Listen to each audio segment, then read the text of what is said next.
ممكن اليوم أخذ نماذج من توقيعك بخصوص الخطك والتوقيعك؟ هذه الجلسة الظهور المتظاهرة هي جلسة أهل النار،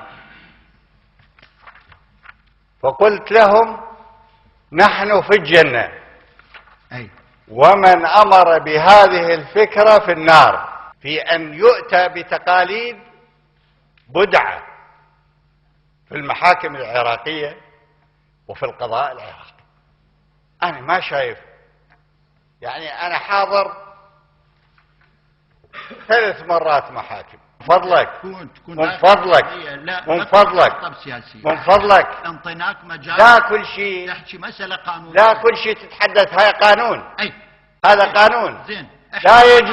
لا يجوز للخصم أن يفصل في دقة موضوع، أي موضوع، وأنت تعرف هذا. فإذا أنت تخاف من وزير الداخلية، أنا ما يخوفك سلبي. إنني استخدمت حقي الدستوري ونفذت القانون، هذا هو ما أحاكم عليه سيد الفاضل الجليل الصادق الفاضل الجلال. احنا لا نخالف، بل نريد أن نوضح كيف كانت هذه التوقيع.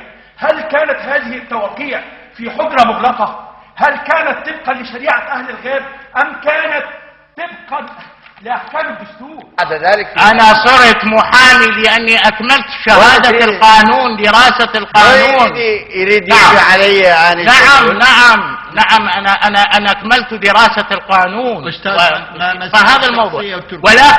ولكن أنا أسألك السؤال، هل الإفادة اللي دونت أمام قاضي التحقيق يعني تطعن بها؟ أنت تطعن بها تقول مو صحيحة؟ نعم أطعن بها، وراح يجي الكلام بالطعن. نعم هذا سؤال انتهينا منه. هذا اللي ليش تتعب؟ لأنه الموضوع مطول، المناقشة مطولة، وبالتالي حتى نوفر عليك بأنه أنت تطعن بالإفادة مالتك أمام قاضي. لا أنا ما تعبان تتوفر. نعم. يعني المفهوم أنت تطعن بالإفادة المسجلة أمام لا، لازم أقول شلون أطعن غير.